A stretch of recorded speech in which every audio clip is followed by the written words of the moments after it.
Yang menjadi jaminan hidup kita di masa yang akan datang adalah kebaikan Tuhan di masa yang lalu.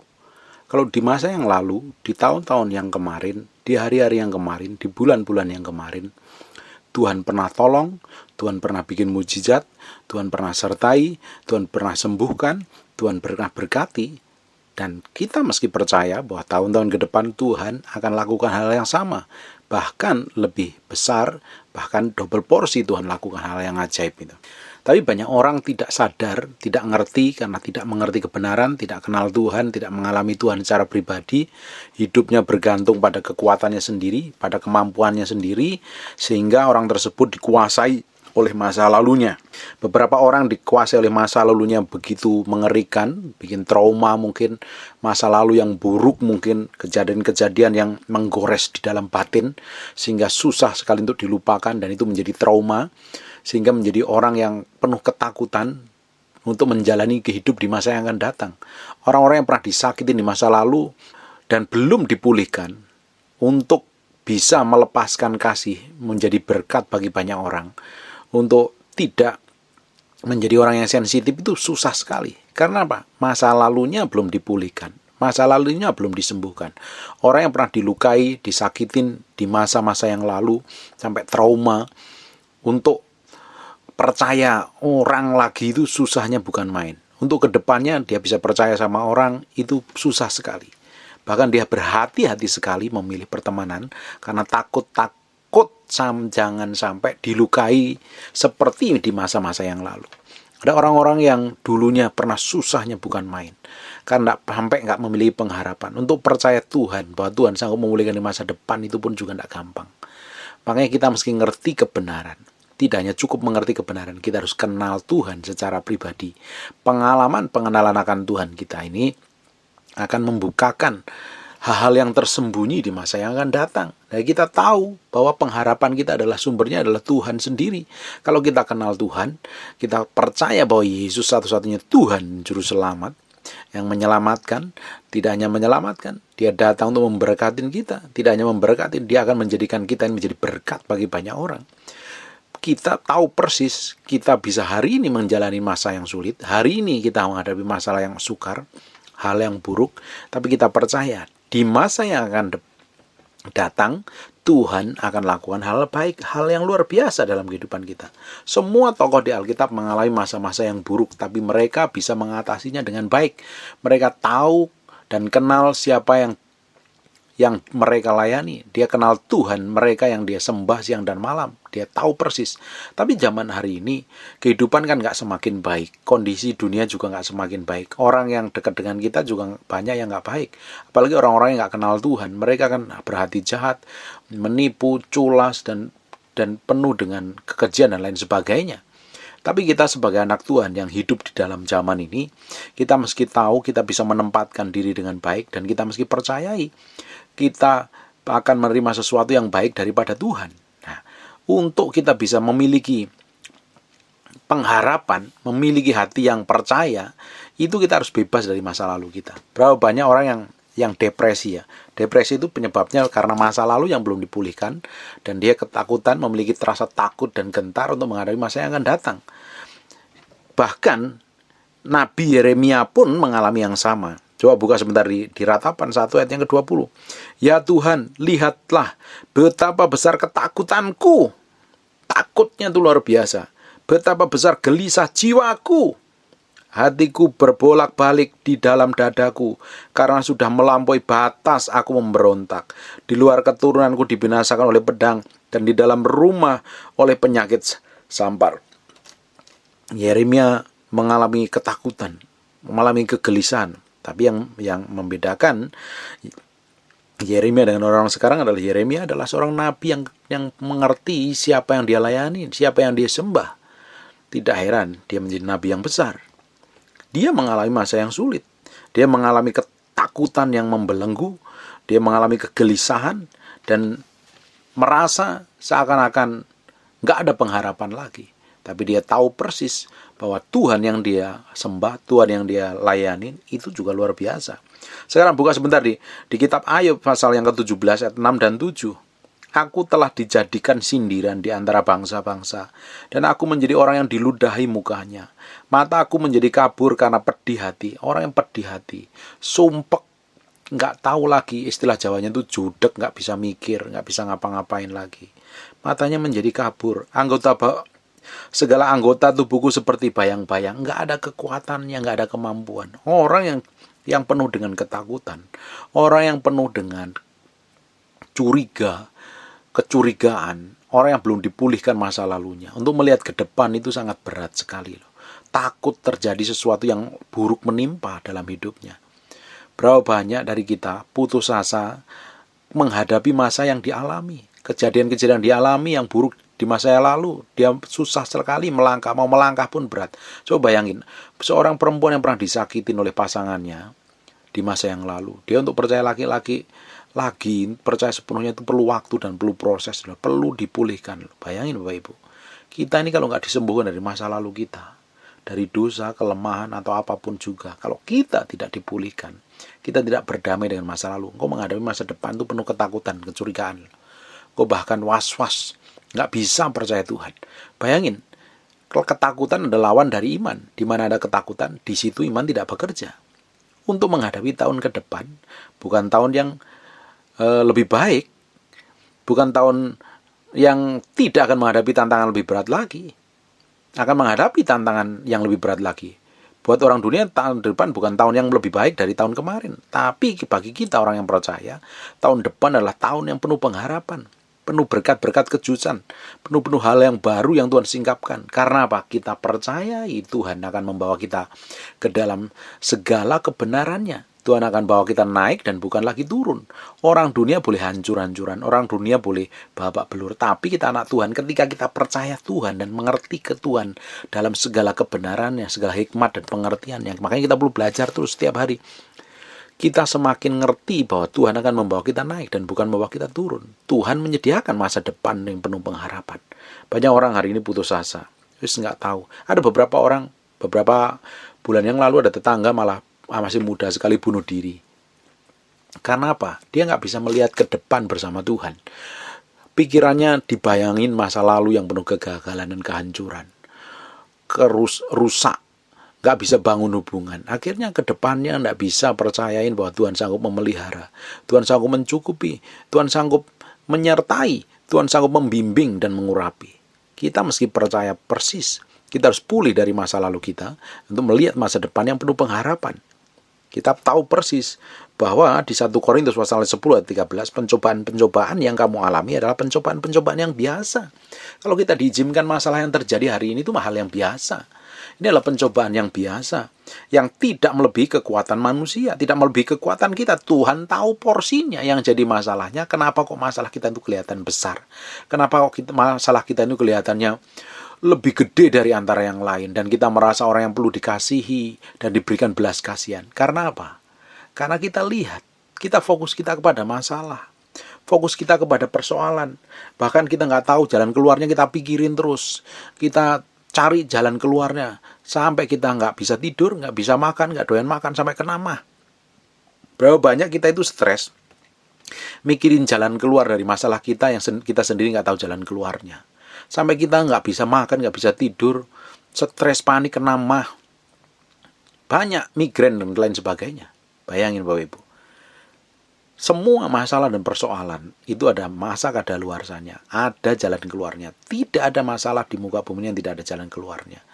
Bisa jalan keluar itu cepat terjadi atau makin lambat. Respon hati kita yang menentukannya.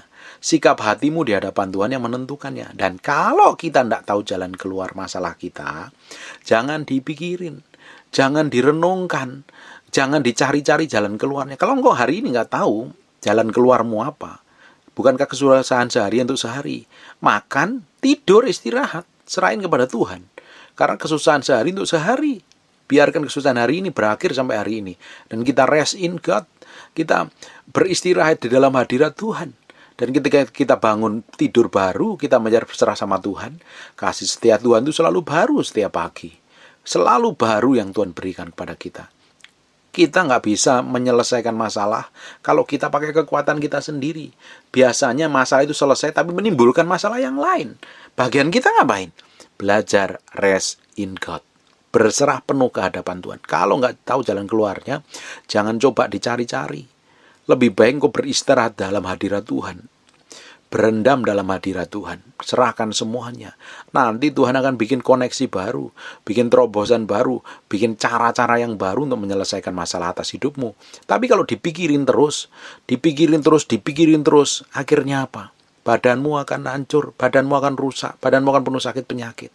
Kenapa banyak orang sampai mengambil keputusan untuk bunuh diri? Karena dicoba pikirin masalahnya, nggak tahu jalan keluar, dipikirin, dan akhirnya ketemu jalan buntu. Seakan-akan masa depannya udah gelap, nggak ada jalan keluar. Akhirnya mengambil keputusan untuk bunuh diri. Apakah itu keputusan yang benar? Tentu tidak. Kita harus belajar menyelesaikan masalah sesuai dengan cara Tuhan. Daud mengalami masalah yang berat. Bahkan even setelah diurapi, dia dipakai Tuhan untuk membunuh Goliat. Setelah itu jadi mantunya raja, masalah tidak akan pernah berhenti. Sampai dia titik tertentu, sampai benar-benar dikejar-kejar, nggak tahu jalan keluarnya apa. Yang ngejar seluruh tentara loh. Orang Israel, bayangin Bapak Ibu. Satu orang dikejar Israel untuk dibunuh dan dibinasakan. Dan mertuanya yang ingin membinasakan. Bayangin, dia ngalami masalah yang berat. Tapi Daud di ujungnya, dia nyenjerit, nangis sama Tuhan. Bapak Ibu bisa pelajari seluruh kitab Mazmur. Bagaimana ratapan Daud, bagaimana doa Daud, bagaimana pergumulan Daud. Dan ujungnya dia tetap mencari Tuhan. Menyerahkan semua keputusannya di hadapan Tuhan. Dan ujungnya dipromosi menjadi raja yang masyhur. Sampai hari ini kemasyhurannya tidak ada yang menandingin kemasyhuran Daud. Kedahsyatannya Daud. Bahkan di perjanjian baru Daud dipromosi menjadi orang yang dikasihi Tuhan. Jadi favoritnya Tuhan. Ada namanya Yeremia mengalami yang sama. Daniel lebih ngeri lagi mengalaminya. Sadrak, Mesak, Abednego. Banyak. Paulus mengalami yang sama. Petrus mengalami yang sama.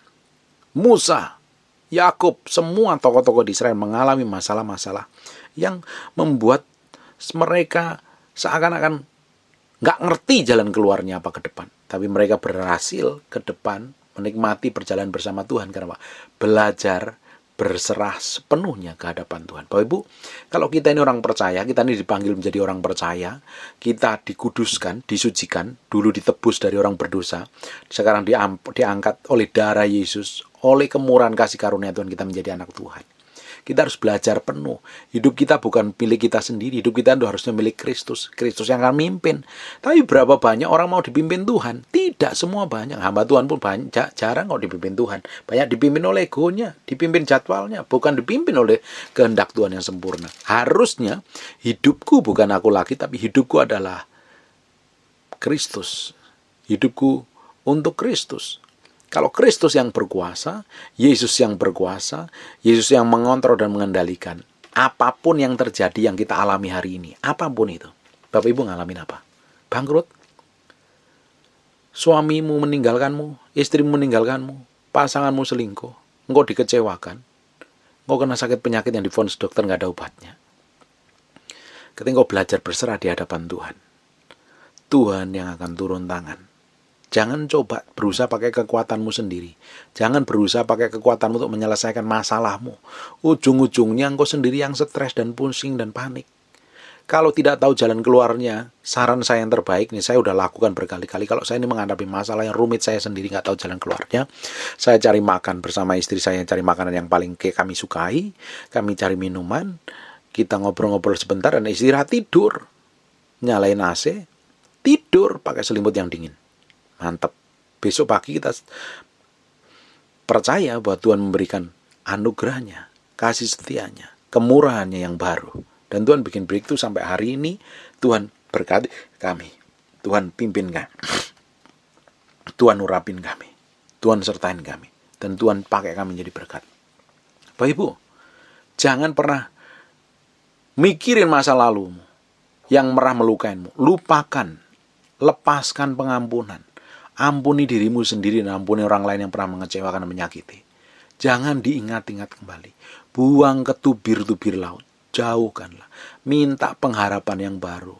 Traumamu harus disembuhkan, luka batinmu harus disembuhkan. Mungkin kau ditolak dari kandungan, nggak dikasihi, ditolak dari keluarga, nggak diaken keluarga, atau macam-macam masa lalumu yang pahit dan luka itu. Kalau nggak disembuhkan, kau akan terus luka loh. Kau akan coba melukai orang lain, kau terus coba menyakitin orang lain. Orang yang tidak pernah sembuh dari luka masa lalunya, untuk kedepannya dia akan coba proteksi dirinya sendiri dengan coba menjaga dirinya dengan menjadi orang-orang yang punya karakter yang aneh dan nyentrik. Dia akan ketus, sadis, bahkan kejam, bahkan beberapa orang menjadi liar dan ganas sekali. Kita harus memiliki kehidupan yang dipulihkan dari masa lalu kita. Masa lalu adalah sebuah perjalanan pengalaman kita bersama Tuhan. Memang ada beberapa kegagalan karena kebodohan, karena ketidakmengertian kita. Tapi dengan kebodohan, kegagalan yang pernah kita alami, kita melihat melangkah bersama Tuhan ke depannya. Kita percaya apa yang terjadi yang kita alami hari ini itu adalah sebagai pencobaan-pencobaan biasa yang tidak melebihi kekuatan manusia. Sebab Allah setia. Dan karena itu ia tidak akan membiarkan kamu dicobai melampaui kekuatanmu. Kalau kita ngalami ya, pencobaan apapun yang hari ini Bapak Ibu hadapin yang jadi problem itu, jadi masalah itu tidak melampaui kekuatanmu. Itu masih batas kekuatanmu ada. Tinggal minta Roh Kudus campur tangan, baru kamu akan dibebaskan. Yang jadi masalah jangan fokus menyelesaikan masalahnya. Kamu fokus kepada prosesnya yang dialami. Izinkan Tuhan membentuk hatimu kalau kamu ngalamin proses. Jangan fokus pingin cepat-cepat dikelarin, cepat-cepat diberesin. Fokus bagaimana kau berubah seperti apa yang Tuhan mau. Itu yang penting. Ia tidak akan membiarkan kamu dicobai melampaui kekuatanmu. Pada waktu kamu dicobai, ia akan memberikan kepadamu jalan keluar sehingga kamu dapat menanggungnya. Ya semua Tuhan janjikan. 1 Korintus 10 ayat 13. Tuhan kalau bawa kita ke dalam semua proses pencobaan, peremukan, masalah problem dibuat terjadi karena ada beberapa faktor. Satu karena kebodohan, karena kecerobohan kita, atau karena memang diizinkan Tuhan, atau karena memang kelalaian, salah manajemen dan lain sebagainya.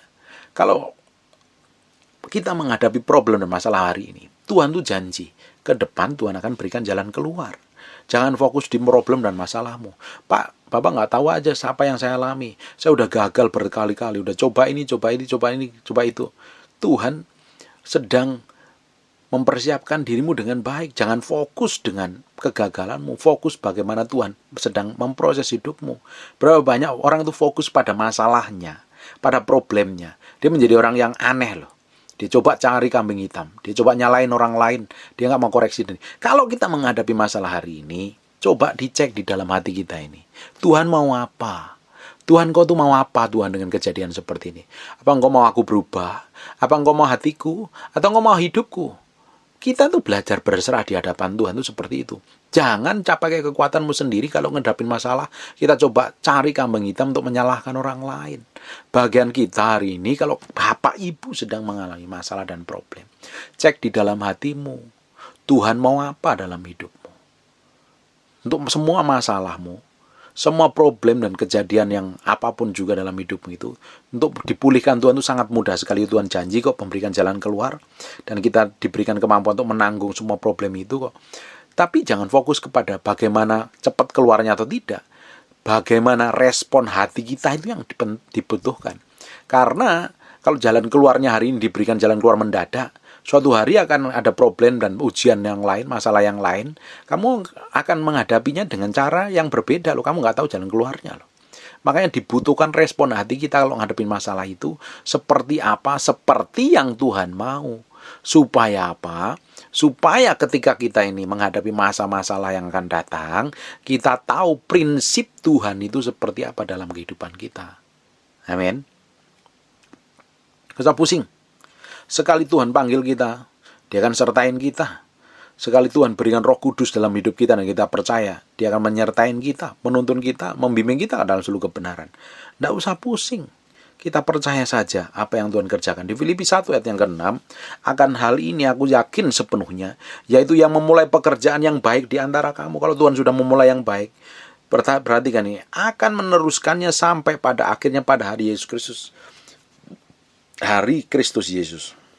Sekali Tuhan mulai melakukan pekerjaan dalam hidup kita, kita tinggal melangkah bersama Tuhan. Selanjutnya Tuhan yang akan sertai, serta yang pimpin, serta bimbing sampai pekerjaan kita dibuat finish sampai garis akhirnya. Kalau kita nyerah, banyak orang stres kan kalau menghadapi masalah, panik, histeris. Ada beberapa orang yang kalau menghadapi masalah malah panik, stres, muakan terus depan TV, badannya bengkak kemana-mana. Ada orang yang nggak tahu jalan keluarnya. Ada beberapa orang yang benar-benar putus asa, nggak tahu masa ke depannya apa. Tuhan tetap baik adanya. Bapak Ibu hari ini menghadapi masalah yang rumit, nggak tahu jalan keluarnya apa.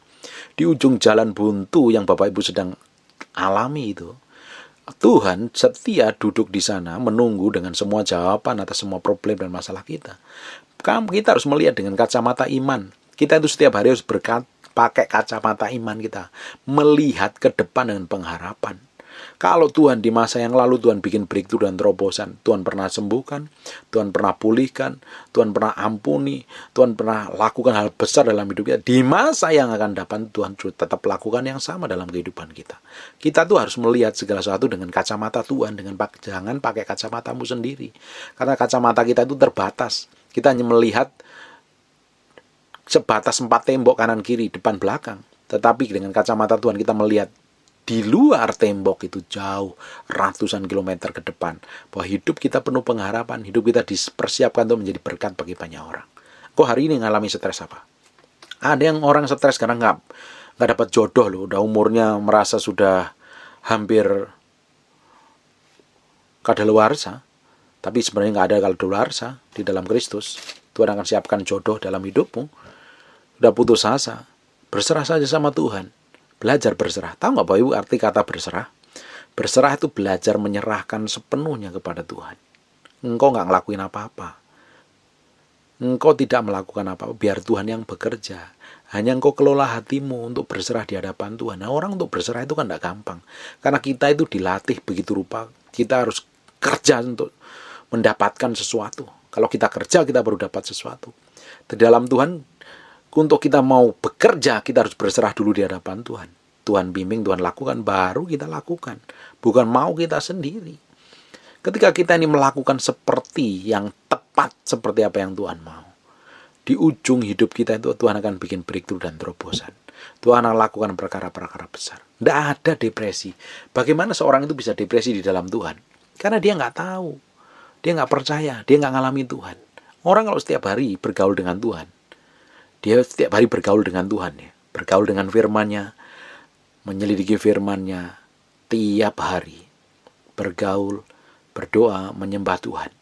Bagaimana dia bisa stres sih? Bagaimana dia bisa mengalami masalah-masalah yang rumit sekalipun, bagaimana dia bisa putus asa? Dia tidak akan pernah putus asa. Orang yang putus asa karena dia nggak pernah bisa melihat bahwa Tuhan sanggup melakukan perkara-perkara ajaib dalam hidupnya. Orang yang stres dan panik adalah orang yang tidak kenal Tuhan dalam hidupnya. Kita memang menghadapi masalah, kadang bikin panik dan stres. Itu pun hanya hitungan menit, kelar kok. Ya, kita bisa mengendalikan hati kita dengan baik karena kita tahu, oh ya, Tuhan berikan hikmat, pengertian, pewahyuan. Buka sebentar di Mazmur 91. Ayat pertama, orang yang duduk dalam lindungan yang maha tinggi dan bermalam dalam naungan yang maha kuasa akan berkata, tempat perlindungan dan kubu pertahananku adalah Allah yang kupercayai. Kenapa orang ayat 2 bisa ditulis nih? Aku berkata kepada Tuhan, tempat perlindunganku dan kubu pertahananku, Allahku yang kupercayai. Kenapa kok dia bisa percaya bahwa Tuhan adalah tempat perlindungan dan kubu pertahanan? Karena ada rasa nyaman dan tenang. Apa penyebabnya? Di ayat pertama, orang yang duduk dalam lindungan yang maha tinggi. Duduk dalam lindungan yang maha tinggi. Dia nggak tergesa-gesa orang duduk itu. Nyantai, ngobrol. Dan bermalam dia tinggal dalam naungan yang maha kuasa. Memiliki keintiman dan kedalaman hubungan dengan Tuhan. Seorang yang kenal Tuhan. Kenal kebenaran, kenal firman-Nya loh. Bukan kenal Tuhan kata pendeta, kata penginjil, atau kata media sosial loh. Kenal Tuhan karena memiliki pengalaman pribadi. Dia tidak akan pernah goncang hadapi masalah yang rumit sekalipun. Dia nggak akan pernah panik. Dia nggak pernah histeris. Dia nggak pernah putus asa. Karena yang dilihat Tuhan yang hidup, yang menyertai hidupnya. Karena memiliki pengalaman perjalanan bersama Tuhan. Penting sekali ini. Kita semua orang percaya harus mengelilingi perjalanan. Pengalaman berjalan bersama Tuhan. Kalau kita memiliki pengalaman berjalan bersama Tuhan, kita menghadapi masalah apapun yang rumit, yang pelik, yang ruwet, seperti benang kusut sekalipun, kita tahu persis di ujung sana Tuhan menunggu dengan semua kebaikan, kemurahan, kasih setianya. Ujungnya tetap Tuhan lakukan yang terbaik atas hidup kita. Kita ini kadang diizinkan semua masalah, proses, problem dalam kehidupan kita yang kita alami. Sebenarnya kita harusnya menikmati masalah itu loh. Karena Tuhan sedang membentuk hati kita. Tuhan sedang memproses hati kita. Dibentuk begitu rupa untuk menjadi seperti apa yang Tuhan mau. Tapi kita pingin cepat masalah kita kelar. Kita pingin problem kita selesai. Dan kita lupa bahwa Tuhan memproses dan membentuk hati kita. Akhirnya apa? Ketika kita menghadapi masalah lagi, kita pening, pusing, panik. Nggak tahu metodenya, nggak tahu caranya, nggak tahu polanya Tuhan bekerja. Ketika seseorang menghadapi masalah dan izinkan, dia koreksi hatinya, diizinkan Tuhan membentuk, meremukkan, memproses menjadi seperti yang Tuhan mau. Ketika di masa yang akan datang lagi, di masa kedepannya lagi ngadapin masalah, dia tenang. Dia tahu persis Tuhan yang dia layani, Tuhan yang dia sembah, Tuhan yang dikenal. Dia ngerti benar kebenaran firman Tuhan. Bahwa hari depannya penuh pengharapan. Penuh pengharapan. Bukan loyo, bukan memble. Bahkan ada beberapa orang Kristen, saya udah konseling beberapa kali sampai katanya mau putus sama mau bunuh diri. Bunuh diri kok bilang-bilang. Saya bilang, kalau bunuh diri diam-diam ngapain bilang-bilang cari pendeta. Kamu hanya butuh dikasih saja. Ternyata hanya orang ngancem-ngancem mau mati-mati, ternyata hanya dipingin dikasihi. Karena merasa kasihnya udah luntur dari pasangannya. Makanya dia mau putus asa. Bahwa nggak tahu persis. Orang-orang model sebenarnya tidak tahu persis bahwa Tuhan adalah sumber kekuatannya, sumber kepuasannya. Jadi jangan pernah kita cari kepuasan kepada orang lain. Jangan pernah cari penghiburan, cari apapun penghargaan, pengakuan dari orang lain. Ketika kita kenal Tuhan, kita diakuin Tuhan, dan kita didapatin berkenan di hadapan Tuhan, itu more than enough, lebih dari cukup. Yang kita perlu hari ini adalah kita belajar berkenan di hadapan Tuhan, didapatin berkenan di hadapan Tuhan. Orang yang didapatin berkenan di hadapan Tuhan itu ngerti kebenaran. Engkau berjalan dalam lembah bayang-bayang mata, sekalipun Tuhan akan menopangmu. Tuhan akan menuntunmu kepada rumput yang hijau. Buka sebentar di Mazmur pasal yang ke-23. Tuhan adalah gembalaku, tak akan kekurangan aku. Ia membaringkan aku di padang rumput yang hijau. Ia membimbing aku di air yang tenang. Ia menyegarkan jiwaku. Ia menuntun aku di jalan yang benar oleh karena namanya. Sekalipun aku berjalan dalam lembah kekelaman dan tidak takut bahaya. Sekalipun kita berjalan dalam lembah kekelaman, kita nggak pernah takut bahaya. Karena apa? Sebab engkau besertaku. Kenapa kok dia tahu, Daud tahu Tuhan menyertai dia? Karena dikenal Tuhannya. Dia memiliki pengalaman dengan Tuhan. Tuhan tidak akan meninggalkan kita. Gadamu dan tongkatmu itulah yang menghibur aku. Engkau menyediakan hidangan bagiku di hadapan lawanku. Perhatikan baik-baik. Bahkan rencana setan atau rencana iblis atau rencana manusia yang jahat sama kita, pingin menghancurkan kita, pingin menghancurkan, menjatuhkan kita. Tetapi Tuhan sanggup lakukan apa? Engkau menyediakan hidangan bagiku. Tuhan berikan hidangan, Tuhan berkatin kita di hadapan lawanku. Lawan yang bisa ngelihat bahwa kita ini diurapin, kita diberkati. Engkau mengurapi kepalaku dengan minyak, pialaku penuh melimpah, diberikan otoritas dan kuasa loh. Bayangin, yang ayat yang ke-6, kebajikan dan kemurahan belaka akan mengikuti aku. Seumur hidupku, aku akan diam di rumah Tuhan sepanjang masa. Seumur hidupku aku akan tinggal diam di rumah Tuhan sepanjang masa. Tinggal diam di rumah Tuhan. Ngapain? Kok nggak bekerja di rumah Tuhan ya? Dia tinggal diam menikmati hadirat Tuhan. Melakukan yang terbaik untuk Tuhan. Dia tahu persis kalau orang berjalan dalam ketetapan Tuhan. Kalau dia kenal Tuhan, dia percaya bahwa Tuhannya yang sanggup memulihkan masa lalunya yang pahit, yang penuh luka, yang belum sembuh-sembuh karena mengambil keputusan untuk tidak mau sembuh. Banyak orang punya luka masa lalu nggak mau sembuh-sembuh, dibiarkan borok terus, nggak pernah lukanya ketika mulai kering dikobet lagi, jadi basah lagi, tidak pernah sembuh-sembuh. Karena apa? Diingat terus, tidak mau melupakannya, tidak mau melepaskan pengampunan, tidak mau berdamai dengan dirinya sendiri. Orang yang model seperti ini tidak akan bisa melihat masa depan yang penuh pengharapan di dalam Kristus, tidak akan melihat kemenangan di dalam Kristus. Orang yang kerjaannya mikirin kambing hitam, cari kegagalan dahulu gara-gara si A, si B, si C, cari kebenaran buat dirinya sendiri, menyalahkan orang lain. Orang model seperti ini tidak akan bisa melihat ke depan bahwa Tuhan menyediakan masa depan yang penuh pengharapan. Orang yang terbiasa hidup dengan luka batin, mikirin pakai kekuatan sendiri, bagaimana masalah saya selesai, bagaimana problem saya cepat kelar, dan tidak pernah mau hatinya mau diserahkan kepada berurusan sama Tuhan. Orang-orang model begini tidak akan bisa melihat bagaimana Tuhan akan mengurapi, memberkati, memulihkan hidupnya, memberi dampak bagi banyak orang di masa akan datang. Sekarang keputusanmu di mana? Kau mau berdamai dengan dirimu sendiri? Kau lupakan masa lalu dan berjalan bersama Tuhan? Kau mulai ambil langkah untuk memiliki hubungan kedekatan dengan Tuhan, pengalaman kedekatan dengan Tuhan dalam dimensi yang berbeda.